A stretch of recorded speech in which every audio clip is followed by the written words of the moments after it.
Daniel Stewart and Alipati Carlisle were among 5 changes for Port Adelaide, who lost Travis Spoke on match morning, replaced by John McCarthy. Low voltage power has seen them lose 8 of the previous 9 matches, but Port had beaten West Coast in 9 of the last 11 at this venue. Brad Dalziel came in for just his 2nd match of the season, as this was a must-win game for the Eagles' top 4 aspirations.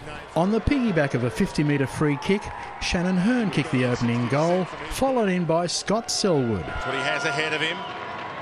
Looks okay off the boot. That's splendid. Then a buddy bingle when Adam Selwood and Jacob Brennan both called mine. Oh, bang, the 2 West Coast Eagles players collide. Adam Selwood's down and he's hurt. Paul Stewart received an accidental head knock, while Jack Darling kicked his 41st goal of the season. Pursued, picked up and kicked a magnificent goal. Adam Selwood's outing over at the first change, as the Eagles spread their wings early in the 2nd term. And Josh Hill will kick a goal. Nicely called, Gerard.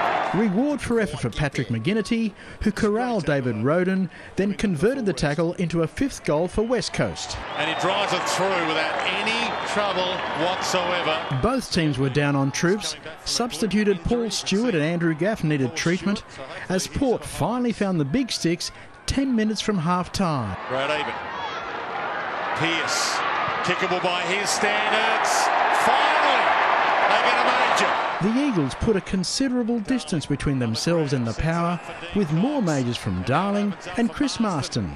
Got his sights set on the goal, keeps it low, and that perfection as well. At half-time, West Coast 8-8-56, Port Adelaide 1-7-13. The power broke clear early in the 3rd term, but an open goal went begging. He can see nothing at the moment, Schultz. A neat tap by Nick Natanui at the other end put the Eagles into the 60s, while Justin Westhoff gave the locals something to cheer about. Port Adelaide get their 2nd goal of the afternoon, 17 minutes into the 3rd term.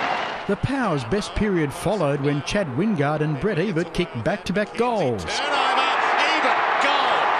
They've kicked the last 3, Port Adelaide. West Coast turned for home with a 30-point lead, improved on by Natanui.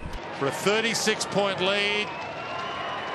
And they'll breathe a sigh of relief right now, the West Coast Eagles fans. Hill found Daniel Kerr for the Eagles' 12th goal before Marston loaded up for his 2nd. Marston squeezes it home. Natanui made another major look harder than it should have been, while Brett Ebert ended the match in rarely seen headwear. They're not serious, are they? Full-time West Coast 14-14-98, Port Adelaide 6-14-50. Charles Christian, Big Pond Sport.